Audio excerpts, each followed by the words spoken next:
Agora, olha só, como se não bastasse, pelo menos 2 famílias vão ser realocadas para que seja feita a recuperação da barragem de Paraisópolis. A medida preventiva foi tomada após ser acusado do risco de rompimento. A Maria Elisa Diniz traz mais detalhes. A barragem foi avaliada no nível 3 de risco.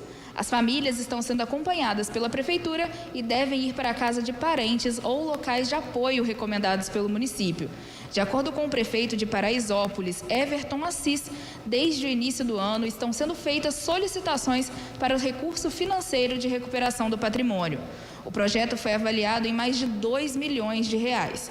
O acesso ao Parque Municipal de Brejo Grande também foi interditado. O prefeito informou ainda que a passagem de veículos e pessoas deve mudar o quanto antes. Essa foi a recomendação do IGAM junto à Defesa Civil. O acesso deve ser feito por uma estrada alternativa que vai se conectar com o Pico do Machadão, onde ocorrem práticas de voo livre e estão instaladas antenas de TV e internet. Olha, e para falar sobre esse assunto, eu quero chamar agora a jornalista Laura Marques para conversar com a gente. Laura, uma boa noite para você.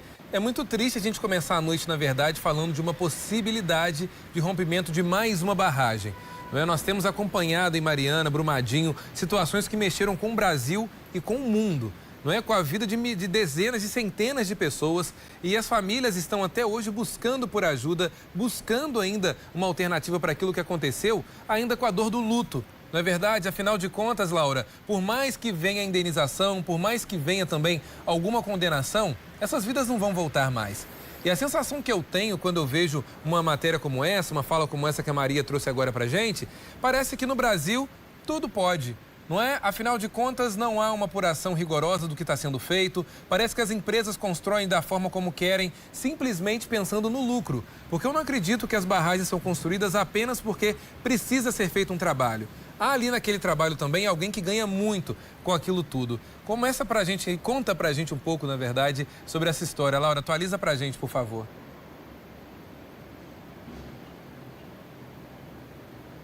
Pois é, Elias, boa noite a você e aos nossos telespectadores. Sempre, eu fico impressionada a frequência com que a gente tem que voltar a falar de barragens aqui no estado de Minas Gerais. Eu perdi as contas já, honestamente, de quantos foram os casos de pessoas que tiveram que abandonar suas casas para prevenção, para evitar que sejam destruídas, que tenham as vidas levadas em casos de rompimento e também casos de estouros mesmo, de tragédias que a gente já trouxe aqui, Mariana, Brumadinho. Com muita frequência aqui em Minas Gerais a gente tem que voltar a falar de problemas envolvendo barragens, e agora mais uma vez lá na cidade de Paraisópolis, no sul de Minas Gerais, tem essa barragem, dessa vez de água, não é uma barragem de mineração, é uma represa de água que apresentou sinais ali de risco de rompimento. Então 61 pessoas tiveram que deixar suas casas de forma preventiva para, caso haja um rompimento, ninguém seja atingido por essa água que pode acabar vazando dessa barragem. As informações foram repassadas hoje mais cedo pela Defesa Civil Estadual daqui de Minas Gerais. As autoridades já foram lá para o local hoje mais cedo, foram também Polícia Militar, o Instituto Mineiro de Gestão das Águas, que é o IGAM, responsável por esse tipo de estrutura, por fiscalizar esse tipo de estrutura de barragem de água, também o Corpo de Bombeiros. A Prefeitura de Paraisópolis foi quem acionou essas autoridades para irem até lá e verificar qual que é a situação dessa barragem. Até o momento a gente não sabe o que vai ser feito para resolver o problema.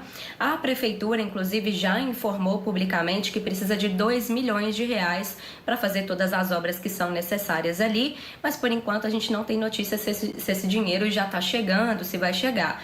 A Prefeitura estava tentando captar esse recurso por meio de parlamentares e por meio do governo do estado e do governo federal. Então, essas famílias que tiveram que sair de casa não têm qualquer perspectiva para poderem voltar. Algo que famílias de outras regiões daqui de Minas já viveram também devido ao risco de rompimento de barragem.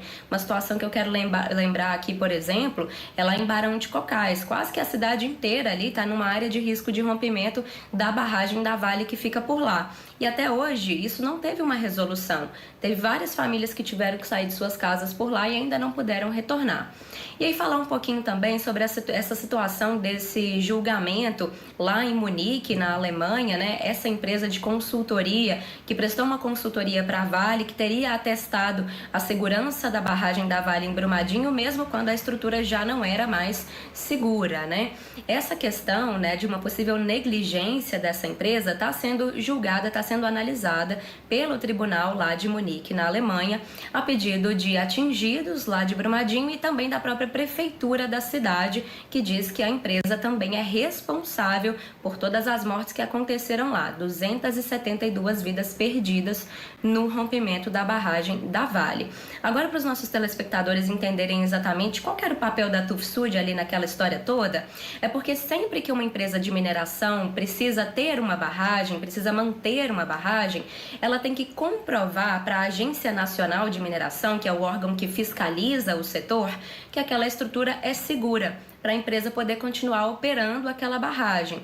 E aí, então, o que a Vale fez foi contratar a Tufsud, né? Não vou falar aqui com o sotaque, né, do nome da empresa, mas é a Tufsud, né, essa empresa que é originalmente alemã. E aí, então, os atingidos e a Prefeitura de Brumadinho foram lá para a Alemanha, que é o país sede dessa empresa, né, onde essa empresa fica originalmente, para entrar com essa ação na justiça contra a companhia, né? Isso é um tiro no escuro, Elias, sinceramente, na verdade, porque segundo especialistas em direito internacional, na verdade não existe um consenso ainda se as empresas que cometem crimes em outros países podem responder por aqueles crimes no país de origem da empresa. Isso não é um consenso entre os especialistas de direito. Então, na verdade, se a corte alemã de fato condenar a Tufsud pelos crimes aqui no Brasil, isso vai ser uma novidade que pode abrir precedentes para outros casos também, envolvendo, por exemplo, o rompimento da barragem da Samarco, que tem também um braço de uma empresa que é australiana, inglesa. Então, esse julgamento vai ser muito emblemático, muito simbólico para a gente entender como é que vão ser os desdobramentos de outros casos também envolvendo grandes mineradoras, rompimentos de barragem aqui no Brasil. Elias, e por que os atingidos e a Prefeitura de Brumadinho foram parar lá na Alemanha para tentar um julgamento desse caso? Porque aqui no Brasil, esse julgamento lá do rompimento da barragem em Brumadinho também está super lento.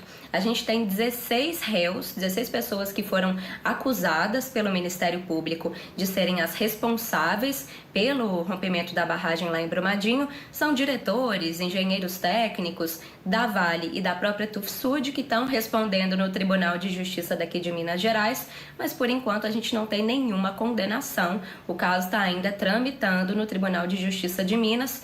E aí, então, os atingidos e a Prefeitura de Brumadinho foram tentar uma condenação mais rápida lá no Tribunal da Alemanha. A gente tem que continuar acompanhando agora para saber como é que vai se encerrar essa história, né, Elias? Pois é, Laura, e vale a pena destacar isso também, né? Nós vivemos em um país onde as pessoas, para procurar por justiça, precisam sair do Brasil, ir para um local mais distante, porque não consegue sequer saber um veredito, uma posição realmente da justiça, muitas das vezes, em casos tão graves quanto esses, né? E no caso não são só as famílias das vítimas que estão aí querendo uma resposta. Nós também, a população está querendo saber também até onde vamos, o que aconteceu, quem são os responsáveis por isso tudo. Com certeza foram uma série de erros que geraram a situação que nós conhecemos em Brumadinho. Agora, Laura, eu sempre falo o seguinte, né? Precisamos fazer todos um exercício. Imagina você que nos acompanha se precisasse sair da sua casa hoje, de uma hora para outra, porque tem aí o risco do rompimento de uma barragem. Você não perde só a sua casa, você perde contato com a sua casa, com a sua história, com seus vizinhos, com aquelas pessoas que compraram o imóvel, muitos que inclusive conhecem histórias muito tristes e felizes também de pessoas que lutaram muito para conseguir construir uma casa no Brasil, independente da cidade onde as pessoas que nos acompanham agora, Laura, moram. Então imagine essa situação, né? É realmente muito triste, a gente espera realmente que as autoridades tomem algum partido e que a situação não volte a acontecer, não somente em Minas, como em todo o país. Laura, muito obrigado. Daqui a pouco a gente volta a se falar.